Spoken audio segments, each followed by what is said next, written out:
In today's video, we're going to be going over some undeniable proof that Bitcoin is being accumulated above the $60,000 level. And what does that mean for the long term? Well, that is the focus of today's video. And other than that, I'm going to welcome you back to the Krown Crypto channel. We'll go back to the face view right here. As always, I want to let you know that we still have a few more days left in our current sale going on with the code abundance in all capitals for all of the programs and services that we offer, especially the Krown Quant automation service, which allows you to, well, of course, automate your trades and automate your back testing and execution. All right, sweet. So without further ado, let's jump right into this one, as we do have a new monthly. And whenever we have a new monthly, I do want to check in on the accumulation and distribution indicator, which we do have the new tick on this one, of course, for June. And as you can see, the upside curvature remains, suggesting that May, we actually did see May was the month prior. May, we did see accumulation and overall Bitcoin still on an upwards trajectory here. So realistically, as far as what I'm looking at is, more opportunities to get into long-term positions as long as this remains constant. Why am I focusing so much on this? Because every time that we have seen this with a positive slope in Bitcoin's history, those have been your long-running bull markets. And anytime that we've seen that positive upside slope turn from an upside slope to a downside slope in kind of like the extreme zones for this indicator, that is actually marked off very close to, if not the exact macro top for Bitcoin. So in this particular case, as long as this, again, remains the upside, which it is in June, still have to be looking to the north side. Also, what I do want to call out right here on top of that is that this red moving average, which is just a 5 exponential moving average, just a very, very simple one. Not that it's a simple moving average, it is an exponential moving average, but we can see that anytime that Bitcoin is above it, just generally speaking, and it has a positive slope, of course, as well, those are your bull markets. And any test down to that area is a long-term opportunity. And this has been consistent throughout the full history of Bitcoin, even all the way back to 2010. And when Bitcoin loses it, aka closes below that, those are, precipitating your major massive Bitcoin crashes after the cycle high was reached. So again, just as I kind of peruse through this chart, you can see very, very clearly and very obviously that this relationship, holds pretty much true. And this is actually something that you can actually apply in other markets as well. It works particularly well in traditional markets on this time frame, just a 5 exponential moving average. And basically, as long as you're above it, good. If you're below it, not good for the bulls, great for the bears. But in this case, you can see that Bitcoin obviously remains back above it, and we did get a reconnect with it in the last month, May. Yes, there was a wick below. It's completely fine. It's all about the closures, and in this case, Bitcoin obviously closing well above it. Now, here's the thing. Is Bitcoin going to come back down and reconnect with it this month? Maybe. We probably do see an attempt relatively close to it. Doesn't necessarily have to get exactly to it. I mean, we do see this, in a few months prior. It doesn't have to always reconnect, but you generally want to see it reconnect, over time. And I'll bring you back to some of these other sort of bull markets where, it might spend like a month or two away from it, but almost always get a reconnect within it, within at least 1 quarter. Again, going back to 2017 right here, same shit, the whole way through, all tests down to that moving average. We're just phenomenal buys long term. And we just got another one of these iterations last month after 2 months away from that moving average. Does Bitcoin officially reconnect with it again in June? Maybe, which would imply price action back down to actually mid $62,000 territory. However, it would also imply that that is a major opportunity. So while I don't necessarily have a strong opinion on whether it needs to reconnect exactly with that, I kind of am more biased towards just general upside. My bias is that any sort of move down around that, around that number, anywhere near, even like $64,000 is very likely a long-term buy, or at least in my opinion. Of course, you can do whatever the fuck you want to do. Anyways, okay, so we've gotten that. We spoke about the accumulation distribution indicator, which again remains with that positive curvature. So generally, I'm going to continue to be macro bullish. On top of that, we do have the new tick on the monthly stochastic oscillator here. And what is very interesting about this is that while we are seeing it cross to the downside in the critical zone, which has actually not been in and of itself a super concerning signal, long term. I mean, well, in past bull cycles, we do see, more importantly, that the new pivot for this month to actually flip this back onto the upside is below current price action. In fact, it went down significantly from May to June. Again, another good tick in the favor of the Bulaw's court long term, and the current pivot is now $66,000. Now, I do want to call back to just what I was referencing right here, because I'm sure a lot of people are going to be like, well, it's crossing down in the critical zone. And yeah, I mean, it is. That is typically a cause for, I would say, like, putting it on your radar, but it's really not until that gets back down below the critical zone where I look at it as like very concerning. I'll give you the past couple examples where we've seen it cross to the downside in the critical zone. There was one right here. Oh, Jesus. Okay, well, it's just going to be represented. Oh, my God. All right, this chart is way too fucked up. Let's see. Let's go to this chart right here. Okay, this one's also fucked up as well. All right, let me just pull up a completely fresh chart. How about that? Didn't plan for this one, but we'll get into it right now. All right, easy enough to be done. Let me get back to it on over here. There we go, monthly time frame, and I have something. Yes, something here, but well, fuck it. Anyways, last few times that we've seen this one actually cross down within that critical territory. We did see it right here, February 2021. Bitcoin went on for the next 2 months to make new all-time highs, and even made a new high later on in that year, that same year, I should say. If we go back to, 2017, we got our first cross to the downside in the critical zone right here in May of 2017. Bitcoin doesn't make its all-time high for that cycle until December. So like more than a half year away from that.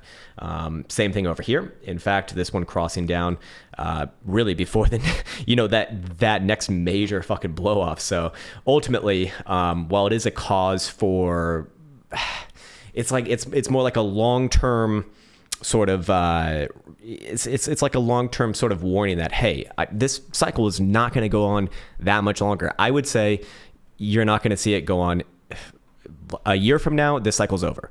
And that's like max. I would say it's probably more like 6 months away. I think I'm going to be sticking towards what I've been saying for the past, or I shouldn't say I think, as long as Bitcoin's above $60,000, I'm sticking with what I said over the past couple of months.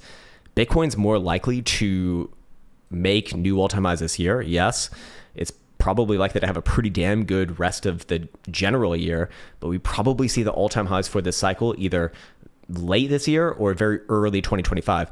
I don't think it's going on much longer than that. Personal opinion. But yeah, for right now, still upside. Anyways, moving on from there, let's get into this next chart. And again, just kind of talking about Bitcoin in an accumulation region. I want to call back to the Bitcoin production cost fundamental chart represented by Charles Caprioli. Great guy. Actually don't know him, but I like his work. So that's all I can say about that. And again, anytime that we see Bitcoin coming into the middle range of this sort of channel, which represents the basement price to produce a Bitcoin versus not the basement price. I actually don't know what the top side of this is because I don't typically reference it. But you can see that anytime the Bitcoin's gotten close to the basement price of it, those have marked, major macro lows, essentially. Again, phenomenal long-term buying opportunities throughout the full history of Bitcoin. And if we go to our current iteration here, after the halving, this range jumped up significantly, and Bitcoin has been playing very close to it, even almost testing it, or certainly testing it on a wick basis throughout the month of May. So again, as long as Bitcoin's within this region, long term, these are opportunities. Does Bitcoin drop down to maybe 62.5 or $64,000 in June, and then bounce up from there? Maybe. I don't have a strong opinion on whether that happens or not. Again, I am still looking at the models that we have looked at before, but we would have expected some of those to already start playing out by now. So I would say that becomes a little bit more on edge at this point. But again, if Bitcoin were to drop down before continuation of the upside, it's probably an opportunity. Probably a big opportunity, I would say as well. Anyways, moving on from there, I do want to get into the daily statistics as always. We can see that Saturday. Oh, by the way, we're going to list this indicator relatively soon. Just deal with a lot of other things on the other end, which is fucking super frustrating. But we don't need to get into that into this particular video. Saturday, which is actually a little bit more favored towards the Bulaws and the Barras if we just measure Saturdays beginning from 2024 at 57% of all Saturdays, again, in 2024, closing positively from open to closure. It does have the lowest positive return rate. And for the negative side, when we do see negative Saturdays, it actually has a pretty decent negative return. It's actually, I'd say it's the second lowest, but it's 1.5%. So we can come up with a range for today. Again, we've been following this throughout the last few weeks, and you can see that when Bitcoin's in these sort of low volatile zones, whenever you see the average gain or average loss hit on whatever side, it's probably going to be either a pullback area if it's on the gain side or a bounce area if it's on the loss side. It's exactly what we've seen pretty much every day now, or almost every day. Anyways, to the upside, about 1% up from Bitcoin's open would put Bitcoin around 68,000. And if Bitcoin were to play at the downside of this one, shaving off about 1.5%, that would put Bitcoin basically around yesterday's low. So probably the range for today. We probably don't see any major moves for today. I suspect that we're waiting around until Monday for the real markets to start, and until then, just get ready for some more boring shit. Anyways, moving on into the HPDR indicator. Again, because we do have a new monthly, I did want to update on the overall range for the monthly. And again, the median right here, actually pretty similar to the 5 exponential in its current positioning, certainly not long term, but again, showing a base of 61,000 bucks. Any test down to that number, again, is just very likely a phenomenal long-term buy. And more importantly, long-term, I am going to be looking at the 38.2 level and the 50% level right here to come up with a likely probabilistic range for this cycle high. And with this new month of June, we've seen this range step up from months prior. So I would still say, or I wouldn't still say, I would say now, probably looking at a cycle high conservatively, somewhere between about 101,000 dollars price per bitcoins, burn my bitcoins, and 50% level is showing about 125,000. We have seen most of the mark cycles, or actually not most of the mark cycles, all other mark cycles find their high a little bit higher than that at the 61.8 level. But I do think that is, I mean, it's kind of hard to see right now, but fair enough. That is, as of right now, 160,000 bucks. So I'd say that's like max hopium, max opportunity. If Bitcoin were to get there, I have to take my profits. At least in the way to look at things. That is actually where Bitcoin topped out in the prior cycle in 2021 on that first major high. So going back into it right here, again, kind of showing the range of opportunity long term.